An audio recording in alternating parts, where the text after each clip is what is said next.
दोस्तों, यदि आज हमारे पास साधारण सी दिखने वाली घड़ी नहीं होती तो आज के इस आधुनिक समय में भी हमारा जीवन बहुत ही मुश्किल भरा हुआ होता। इतना ही नहीं, आज के समय में जो चीजें एक एक सेकंड के हिसाब से चल रही हैं, जैसे रेलगाड़ी का समय, हवाई जहाज का समय, यह सब कुछ संभव नहीं हो पाता। कुल मिलाकर कहा जाए तो आज के समय में घड़ी के बिना आधुनिक जीवन संभव ही नहीं है। लेकिन क्या आप जानते हैं कि इतने महत्वपूर्ण यंत्र घड़ी का आविष्कार किसने, कब और कहां और कैसे किया? तो दोस्तों, आपको बता दें कि वर्तमान समय में इस्तेमाल किए जाने वाले घड़ी का एक बार में आविष्कार नहीं हुआ था। किसी ने पहले घंटे वाली सुई बनाई, तो किसी ने मिनट वाली सुई और किसी ने सेकंड वाली। इस तरह विश्व में घड़ी का आविष्कार कई चरणों में हुआ था। आज के समय में हम लोग घड़ी की सुई की नोक पर दौड़ते हैं, अर्थात सभी लोग समय के हिसाब से जागते हैं, ऑफिस जाते हैं, लंच करते हैं और सोते हैं। आपको बता दें कि इतिहासकारों को इस चीज के बारे में पता नहीं है कि जिस तरह समय की पल पल का हिसाब आज घड़ी रखती है, उस घड़ी के बनने से पहले समय को मापा कैसे जाता था। लेकिन इतना जरूर है कि इंसान को जब से समय की समझ का एहसास हुआ, तब से वह लोग शायद पहली बार घड़ी को सूरज के उगने पर, डूबने पर ज्ञात करते होंगे।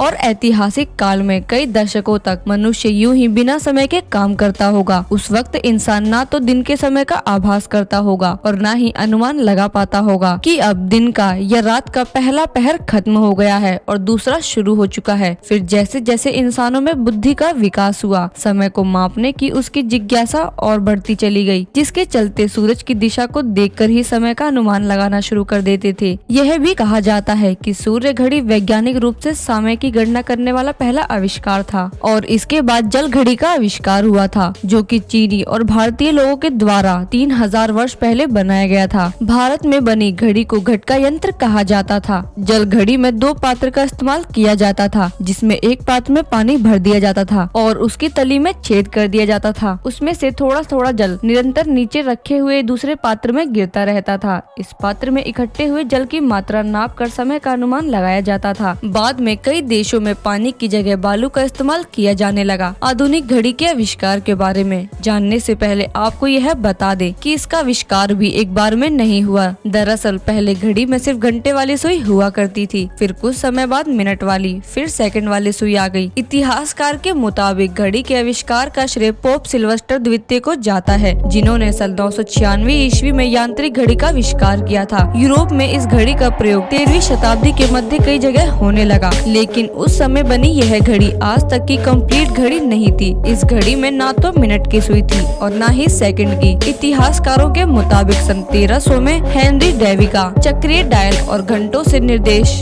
देने वाली पहली घड़ी बनाई थी, जिसमें भी मिनट और सेकंड की सुई नहीं थी। इतिहासकारों के मुताबिक सन 1577 में घड़ी की मिनट वाली सुई का आविष्कार स्विट्जरलैंड के जॉर्ज बर्गी ने किया था और पीटर हेनलेन ने आज की आधुनिक घड़ी को पूरा किया, जिसमें सेकंड की सुई भी शामिल हुई और जो आज हम हाथ में घड़ी पहनते हैं। वैसी पहली घड़ी पहनने वाले आदमी थे जॉन माने, फ्रांसीसी गणितज्ञ और दार्शनिक ब्लेज पास्कल, जिन्हें कैलकुलेटर का आविष्कारक भी माना जाता है। दोस्तों, आपको वीडियो कैसी लगी हमें कमेंट सेक्शन में बताएं और वीडियो को लाइक और शेयर जरूर करें।